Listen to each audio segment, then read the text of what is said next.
This is SignMyCar. I'm Severine Dehaan. Did you know that some parts of Wisconsin still hang on to the Belgian heritage? In the Door Peninsula, many towns are named after Belgian cities.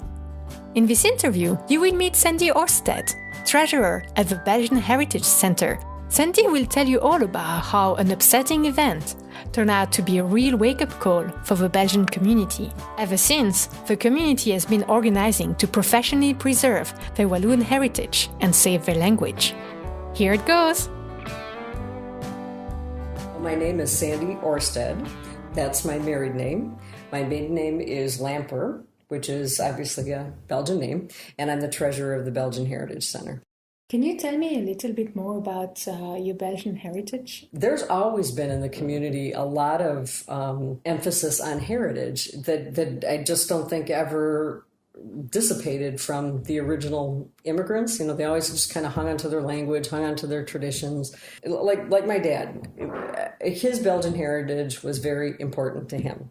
And, you know, he got that from his parents and their parents. I mean, it's always kind of been handed down. And you never notice the same kind of emphasis from other ethnic groups in the area. They just didn't do that. You said, I remember in our phone conversation, you had mentioned that your father could understand Walloon, but it was looked down when the Walloon language was spoken. Can you tell me a little bit more? What happened was, you know, a lot of families, it was like extended families, you know, it was mom and dad, but grandma, grandpa, and the kids.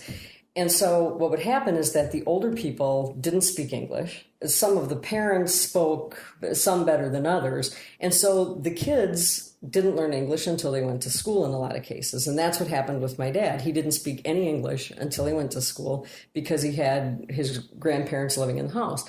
And that was a fairly common thing. And so what would happen is that they'd go to school and they'd be around the other kids who did speak English.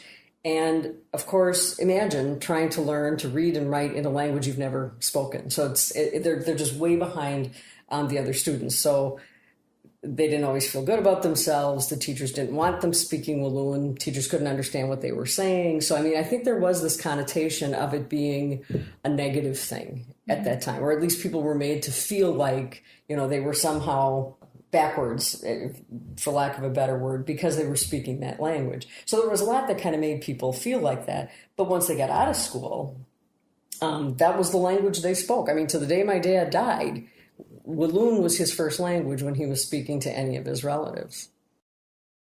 Which generation are you? Are you generation 5 or 6? Oh, let's see. So I count myself as one, right? And so there's me, then there's my dad, his dad, and then there's Charles and Nestor. So 5. You have a 5th generation American. Do you know a little bit more about your great-great-father or mother? I can't say her last name, but Seraphine was her first name. And she was the one who walked from Namur, or that area, all the way to Menasha to make the claim, the homesteading claim for the land that my family started on.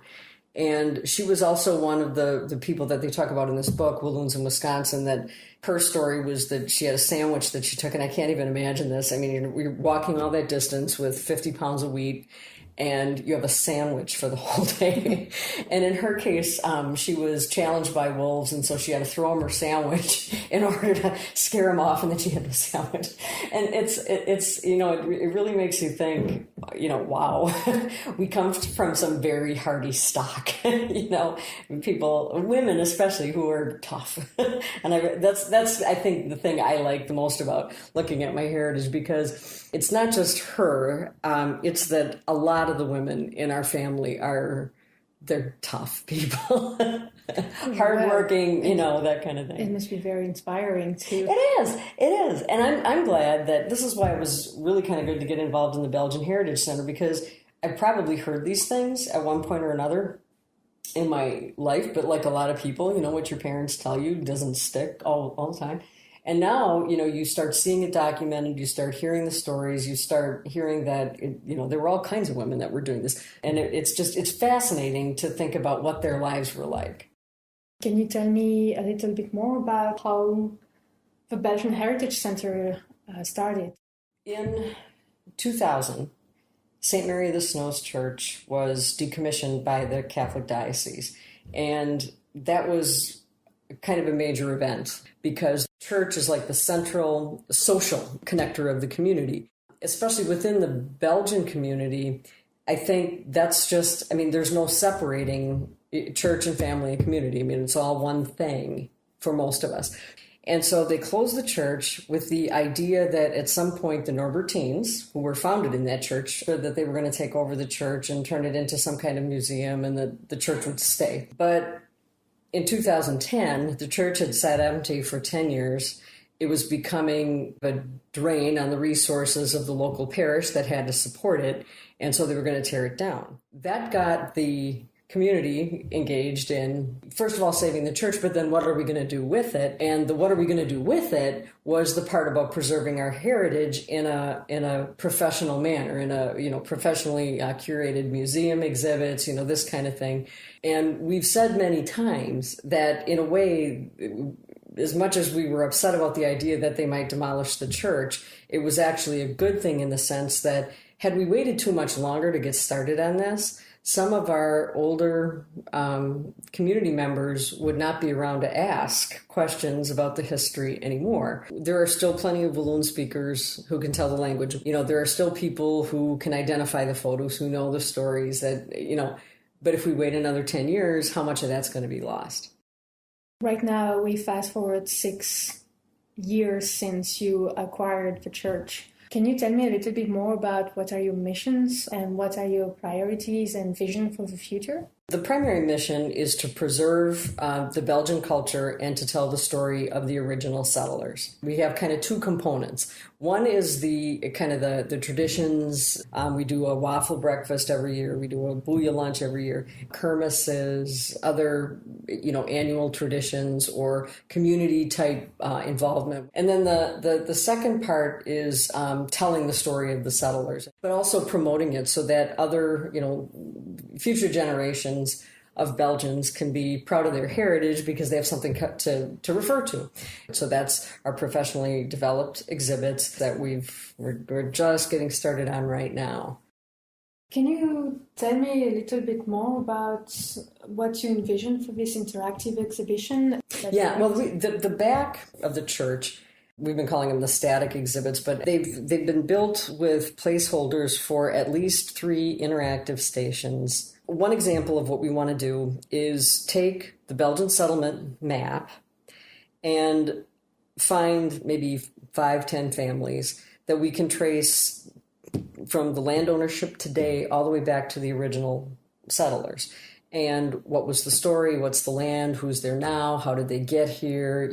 What were the other relationships, marriages and things like that, that kind of the story of that person. And what we'd like to show is there are all kinds of places on the map where we trace our history all the way back to the original immigrants.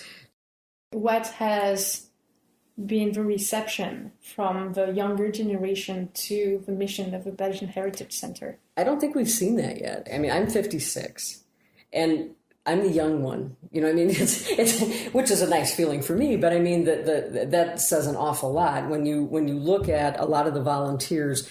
Just like you say, you don't see many people under 50. You really don't. And so what we've been talking about is how do we change that? What do we do to make this more appealing to the younger generations? And so we've talked about how do we get to the schools? And so for example, can we develop a curricula? Can we develop a day camp type scenario where kids come in, say for a day in the summer, and they learn a little bit about the language, a little bit about the history, maybe cook some food or, this kind of thing. That's kind of an outreach effort that I think we need to make once we have something that is a little more tangible to support that learning. Because without that, it dies. There are a lot of people, I think my age and older, that realize that something's going to be lost if we can't interest the younger people in it.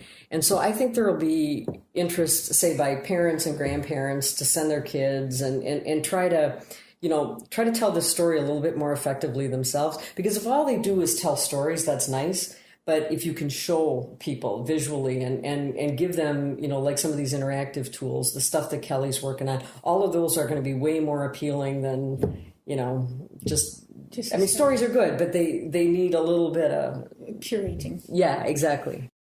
Where can people find more about you and follow you as you grow as an organization? Our website is pretty good. It's BelgianHeritageCenter.org, and we try to keep. We've got a homepage section there that's talking about events and what's coming, and we try to keep that pretty current with what's going on. We also have a Facebook page where we promote more events and just kind of the cultural side of things. But if anybody's interested in visiting, starting probably by the middle of May, I would say we'll be open again, at least on weekends, and maybe part of the week we have to kind of see what the traffic is like. Thank you so much, Sandy, for having me at your home and for giving me this awesome interview. You're very welcome. Thrilled to have you. We have to sign the car. We have to sign the car? Okay, in pink. In pink. Thank you for listening to this SignMyCar interview. To find out more multimedia stories on Belgians living in the US, just go to our website on www.signmycar.org. If you like our work and would like to see more stories and more documentaries, please consider making a donation on our GoFundMe page. You will find the link on our website. Have a great day!